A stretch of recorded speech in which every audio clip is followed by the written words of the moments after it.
makes most women start a business? Is it passion, money, or freedom?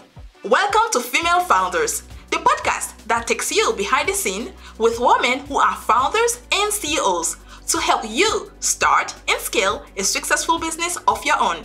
I am your host, Nagelia Deravin. Hello everyone, welcome to another episode of Female Founders. In this episode, we are going to have a conversation with Dr. Frances Ann Bailey. She is the founder of Frances Bailey Enterprises, LLC, and founding president of Red Door Entertainment. Dr. Bailey provides women with spiritual support and guidance to help them discover their real-life purpose, and shares her wisdom with other female founders so she can help them progress in life.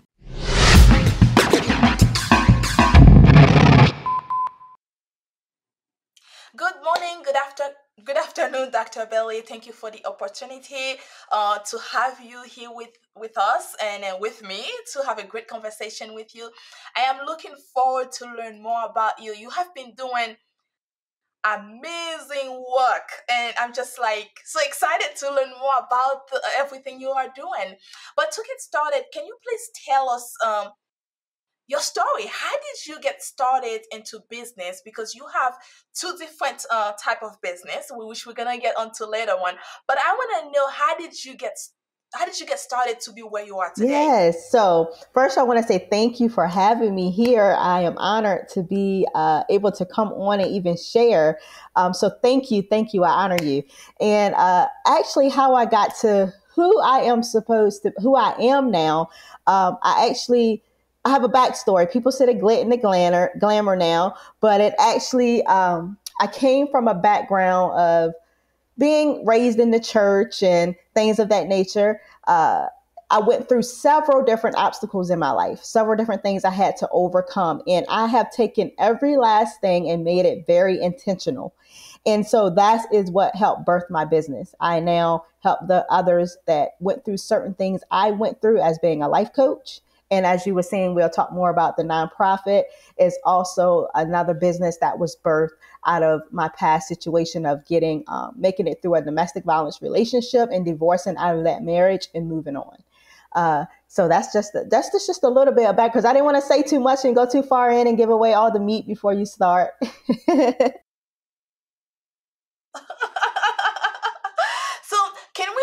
let's talk about Frances Bailey Enterprises. So Frances Bailey Enterprises is a business that helps women to overcome obstacles to keep their zeal of purpose in their life and in their business. I realized that your zeal isn't just tested in your life, but your zeal will be tested even when you come into business. So I added business on after getting in business more. So it was actually more about helping women to overcome obstacles and barriers in their life. Because at one point, with me facing everything that I was facing, I felt that I was created for nothing. I didn't have a purpose. There can't be something great for me because of everything that I'm going through. Like, I had to be the only one in the world that was going through what I was going through. That's how bad I had felt during that time, even though we know that was not true. And now I just try to help women to reach all their goals, accomplish anything they put their mind to, and realize that what they're facing isn't greater than God's purpose. So I help them to keep their zeal in whatever it may be, whether it's starting a business, personal development, healing the inner you, just whatever they need help with, to keep that zeal, just to keep going. So that's what I really started as Frances Bailey Enterprises. And it started with some inspirational books, co-authoring with different people and collaborating. And it just led to different things like the podcast, and then actually telling my story. I realized that I could have a voice in numerous ways. So I took that opportunity. And so Frances Bailey Enterprises offer all of those things: coaching sessions, books, inspirational speaking, workshops, all of that good stuff. Okay, so I'm going to take you a little bit backward, okay? Because it seems like Frances Bailey Enterprises was born because of all the challenges you faces in life. So now, if we go back and you talk a little bit about domestic violence and divorce, can you collaborate a little bit more into that? Yes. So going back, how it was me helping women, really, I was in an abusive relationship, and I decided to leave that marriage. And upon leaving that marriage, I ran into some financial difficulties where I had to drop out of college, which means that I started to lose my education, right? I no longer was in college. I couldn't afford to go to college. And that sent me on like a state of depression to the point where I had I did attempt suicide. And of course, it didn't work, to God be the glory. But I went through a lot of things that altered my zeal, they altered my vision, they altered my clarity. And so even like with my coaching sessions, I coach people who are trying to leave that abusive marriage. And I hold their hand after they leave on helping them reach their goals, that they can still do it and don't have to fall into a state of depression. You don't have to go and commit suicide. You don't have to go and use drugs and alcohol, because I went and also became an alcoholic. I battled alcoholism. So I am a life recovery coach also, with being a life coach in Francis Bailey Enterprises, while I help those that deal with addictions as well. Like I said, everything that I went through, I really was intentional about it. And I know you can't, they always say you have your niche, right? You have your niche of person that you want to reach. But I always feel like Jesus Christ never had a niche. He helps everyone. And it's not that I want to burn myself out, but I also realize too that I have something to offer everyone who has went through the same thing that I went through. And that's how I look at it in that perspective. I know I can't save everyone, but I have something to offer. So how did you overcome all of this? Because from being alcoholic, trying to kill yourself, I don't know everything else you have done, God knows. How did you overcome all of it to actually said, you know what, enough is enough. I'm gonna get myself together and start this so I can help other women. Yes, I realized, and first I had to get out of a pity party. That was what I had to do. I had to realize that, yes, I was a victim of what I went through, but I was a victor. So I didn't have to stay in that state of being a victim. So it started with a mindset change.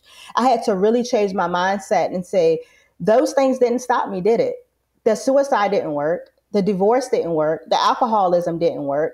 I'm still living. Even if I was still battling in certain things like the alcoholism, it's not working. What I am trying to get this to do is not working. So therefore, I'm going to stop producing idiot behavior and continuing to make this work when it's not working. Obviously, there has to be something for me. There has to be something better. So I changed my mindset. I formed my relationship back with Christ. That was one of the main things I did. And then I just got my focus and say, okay, what was I created for? What do I have right now that could help someone? Because I was looking for all the big stuff. I was seeing people who were already best-selling authors in this, and I began to compare from where I was at. And so that was another thing I had to do. I had to not compare where I was at for my certain situation of what I was trying to come out of. Like, everyone starts somewhere. The same way they overcame, they was at that level. So that helped me better to overcome, to stop comparing. And I was like, I have to use what I have now. And even if it was nothing but words of encouragement to help someone, and then they said, that helped me. And I was just like, what? And then words of encouragement, or telling someone my story and relating to them, and they say, that helped me. I went and did this. And I was like, this is something I should be doing. And so all of those things, watching people being inspired by my words of encouragement, things I said to them, helped me to overcome. Changing my mindset helped me to overcome, realizing that I was no longer a victim and not comparing myself to those who have already had the glitter and all the glorious stuff. I had to not compare myself to that and realize that I had enough to use right now to start. And that helped me to overcome what I was in. Look at where you are right now. It works. Yes, it does. But it definitely takes a mindset. I agree with you on that. The next question I have for you, what do you specialize? What is your focus on? Meaning, like, why should someone work with you over the competition? Value, relatability. A lot of people can tell you things, but never walked in those shoes. They have learned it. And I'm not saying that you can't go to school, because I'm very, as you see, Dr. Francis Bailey, I love education. I do. But sometimes the best guidance is wisdom. And actually, you obtain wisdom by going through the experience, and then you share your wisdom with someone so they don't have to walk through the experience.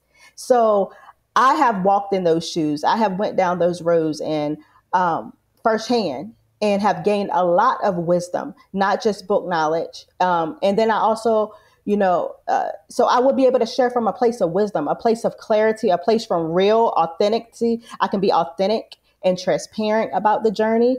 And so that's what I would say about when it comes to, why someone would probably rather walk with me than probably another coach that's out there, just coming from that area of being relatability and transparency and being authentic. Absolutely. Not only that as well, you went through the same thing, so you know how it's feel. You've been through it. You suffer it. So everyone is a different situation, but or at least you have the idea of what's going on, so it's easy for you to relate to it. So I guess that gives you an A+ on top of your competition as well. Now, what does your nonprofit organization, Red Door Empowerment, do? Oh, I love my nonprofit. My nonprofit actually is to equip, empower, and educate women to walk out of things holding them hostage. So, as you know, as we said about the enterprise, it's the books, it's the speaking, it's the coaching sessions. So I also wanted women to be able to have conferences and workshops that they can attend for free. By the help of sponsors and stuff, and having different people in the community to share different information. So that's the point of the nonprofit coming. Like, some people just need to be educated and equipped. Equipped is, working on those strengths that they have. Some people need to not always just know their weaknesses, but they need to have their strengths equipped. So that was the point of that. Then you want to have some who don't have the strength, that need to be empowered. So I wanted to make sure I incorporate that too. So we educate, equip, and empower individuals, women, to walk out of things holding them hostage, and walk in deliverance. And we start with community outreach. I always believe in ministry is going beyond the four walls of any type of building. So we do community outreach. And one of the main things we was targeting were the women that were in the domestic violence shelters, because I was that woman once before. So during Christmas, we started with just giving different things out to them. And then we also came up with a Yes, You Will Finish educational scholarship. And the reason why we had that scholarship is because, as I said, when I left my marriage, I dropped out of college, and I felt like I would never finish. So the scholarship is called Yes, You Will, and Yes, You Will Finish scholarship. And it's for women who face a financial crisis while in school.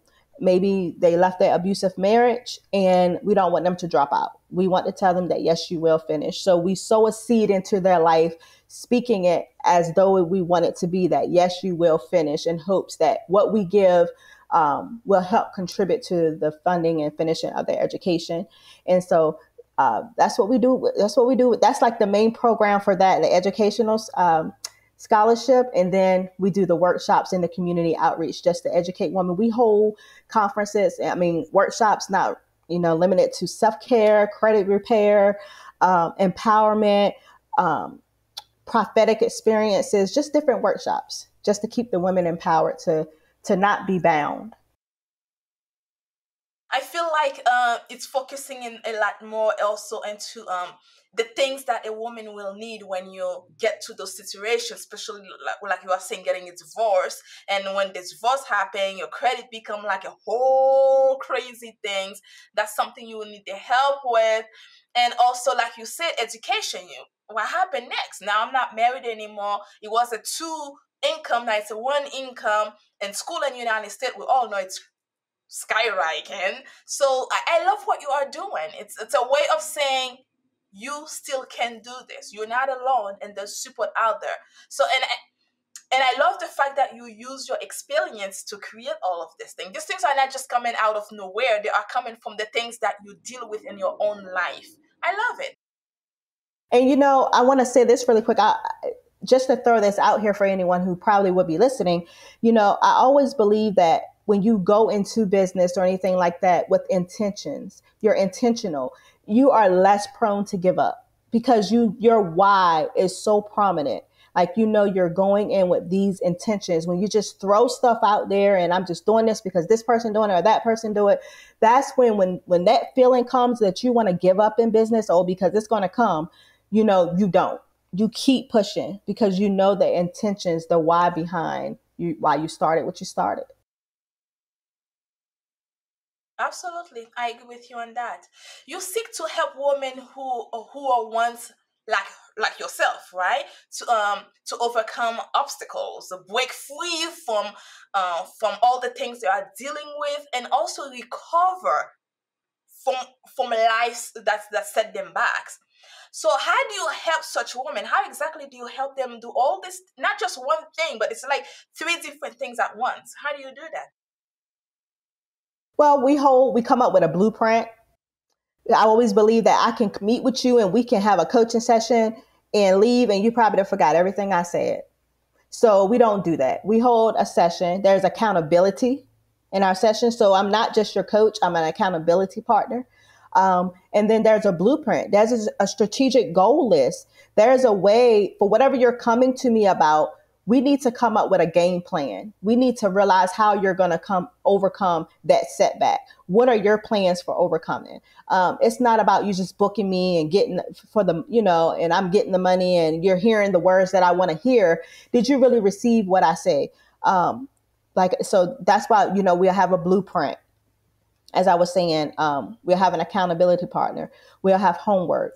And I'm always that type of person where, you still can contact me. You can reach me. I'm not one of those coaches where it's just kind of cut off. That goes along with the accountability part too, So with my clients, they get a whole mindset, and then we go into a mindset shift. I begin to evaluate what's really in the mind. What are you thinking? Because as you think in your heart is how you will live. So we'll come up even with a strategy or self-assessment. I can say that's what usually I do with the clients, where you begin to see what kind of lingo you've been using. Have you been using victim talk or chooser talk?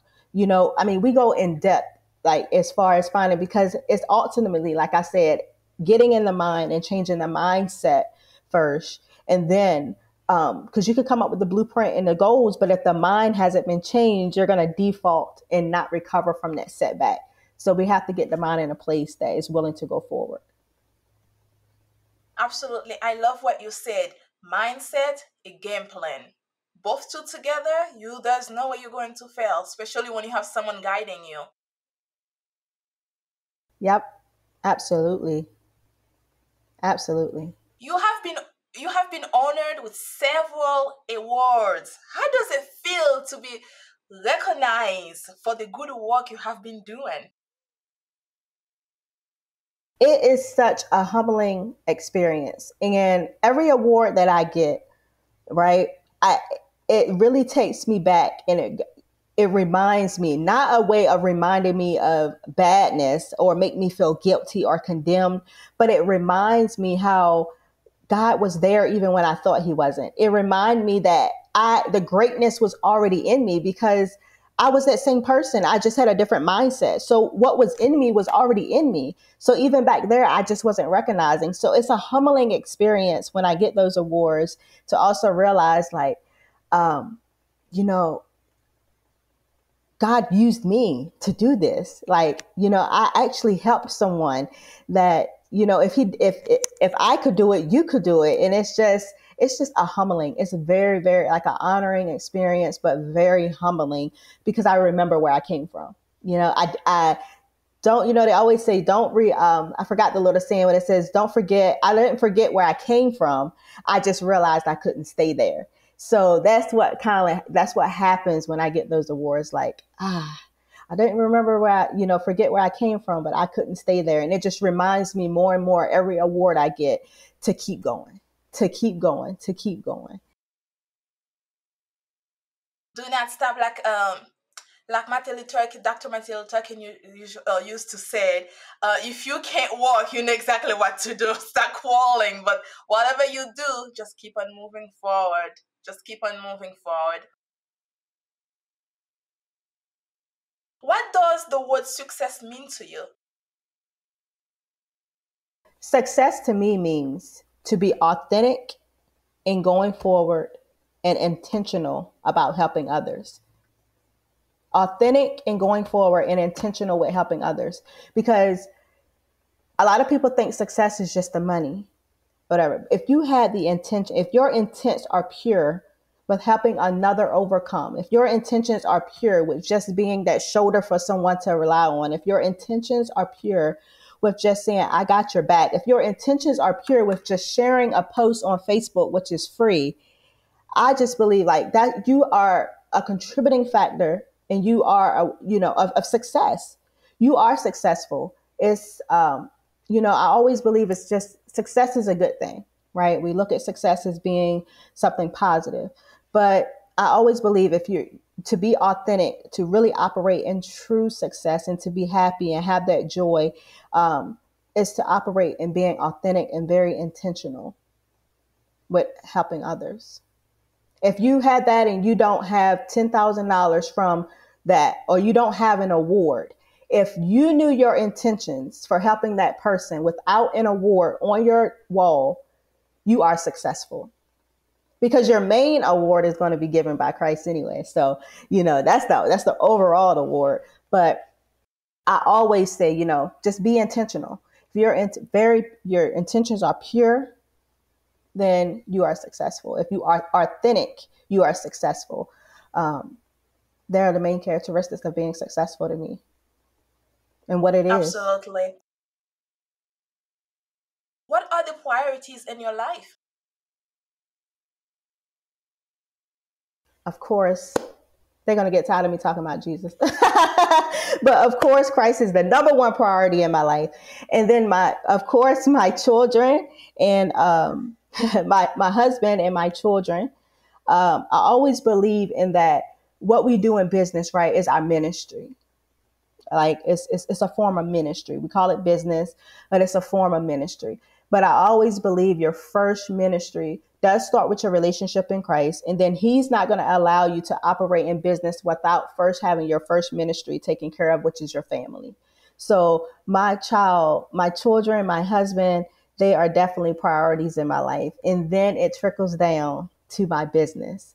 And God gives me the strength to be able to have certain things that are our priority and have them all done instead of being out of order. Because we become drained when we don't put things where they first belong. So, yes, that's my priorities. Christ, my family, business. God, your family, and after that, it's your business. That's right. Yeah. That's my priorities. So, who or what are your personal inspirations? Oh, I have several different inspirational people. Oh my goodness. I have to shout out and one of the ladies who have been a tremendous inspiration on my life and a very, very impactful in my life for over the last 5 years. This lady has been equipping and empowering me. Her name is Apostle Michelle Franklin. Her just being who she is, never wanting a spotlight, standing back and just literally molding and equipping me and then saying, go. And so I cannot shout out. She will hide in the background before she come in the forefront. But her leadership, how she truly exhibits what leadership is, which is investing in the growth of others. Not that I have to be the spotlight, but I invest in your growth. And so she walks out the word leaderships in humility. And she's definitely been an inspiration for who I have become as a leader, trying to operate that same way, investing in the growth of others. Several different, my family is my inspiration, even though they're like what you can say, a solid inspiration, because I look at my kids, I look at my family, and I'm like, I have to keep going I'm a generational curse breaker. So I have to keep breaking these curses. My kids are my inspiration. I'm doing this because they inspire me. I can get ready to teach a class and I'm extremely exhausted, and my daughter runs upstairs and I'm like, yeah, I got to teach this class. I just get a whiff of energy. So, and definitely I can't count out just my friends and family, my friends and other people, mentors and stuff who pour into me. It's too many to name, but definitely, I definitely have a lot of inspiration and grateful for that inspirational and influential people that have been in my life. Absolutely, and I can relate to you when you say your children, because when I look at my son, I feel exactly the same way too. And it's kind of like, okay, I gotta keep on going. I gotta break this. This is not gonna work out for my grandchildren. My grandchildren gotta be better than that. I might not be here to see them, but at least I know I fought for them, and I know I leave something behind for them to know. Grandma did this, so I know exactly how you feel about that. I Another question I have for you, so I'm kind of excited to know the story behind this. You also known as the Purpose Zeal Coach. So can you collaborate in that for me? Yeah. So, Purpose Zeal Power Shift Coach too. As I was saying, like I just always felt like I wasn't created for anything. And now I realize that it's just about purpose to me. Everything that happens, I just realize it's for a purpose. Like I take it all. If I drop my pen on the floor and I have to bend down and pick it up and I didn't really feel like I said it was a purpose behind that. Maybe I needed to scratch my back today or something, but that's just the overall. It's a little extreme, but it's like I always now realize that I have to keep that zeal for everything that God is asking me to do. So I call myself the Purpose Zeal Coach because I will continue to be zealous behind everything He tells me to do. Everything He tells me to do is never going to be too much because He wouldn't ask me to do something if He hadn't already equipped me for doing it. So I call myself the Purpose Zeal Coach because you just never know what else He's going to release to me to pursue. And I am all about and being zealous for purpose. So whatever I do, whatever you see birth in my business, from time to time again, it's going to be because I am the Purpose Zeal Coach. I am continuing to run behind my purpose and walk out my complete destiny. I will not leave this world full. I will be empty of every gift that God has placed in me. And so that's what behind the Purpose Zeal Coach came. And people just started calling me that after I was like keeping people, helping others to keep their purpose zeal. People just started calling me the Purpose Zeal Coach. And now they started calling me the Power Shift Coach. So I was just like, yeah. So I just take the names, they're positive names, and I take it and say, hey, that's what it is. That's what you see. Oh my goodness, I love it. What's your advice for female founders who desire to find success in their life?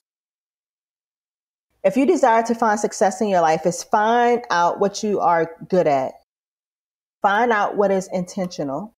Find out what others truly need that you're good at. So you can put all of that together. What is it that others need that you can be intentional about pursuing, and where you can be yourself? You don't have to try to make yourself over and copycat and be somebody else. You can be authentic in it because you can flow in it. And I found that, to flow, it's so much easier to gain success when you flow. Who wants to be successful by being miserable?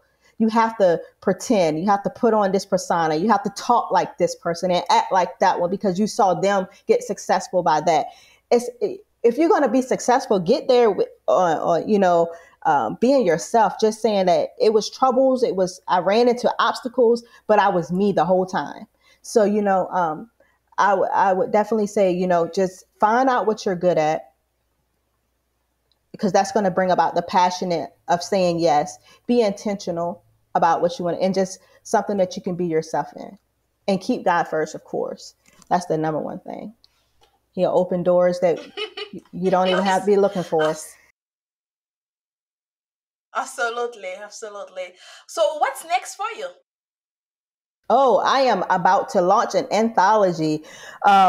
I actually have a coach. Y'all hear me talking about being a coach, but now I just recently launched a program where I certify others to be coaches. So I'm excited about that. So that's another reason why about the Purpose Zeal. I help others now to go out and be that coach.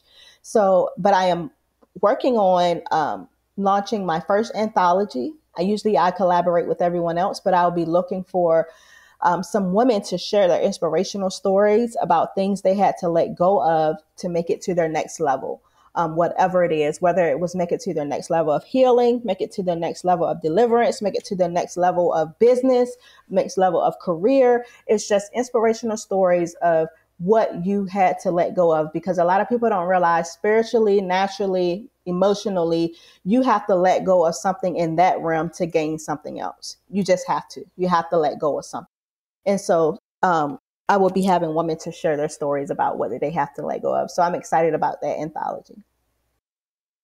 And I love that idea for the anthology, because it doesn't matter who you are in the world, where you started, if you still broke, if you're sleeping under the bridge, if you're on the top of the wall, you're a millionaire. It doesn't matter where you are. You always have something you need to overcome, something you had to let go in your life to get to the next step in your life. So I love that, and be able to share that with other people that can relate to your story.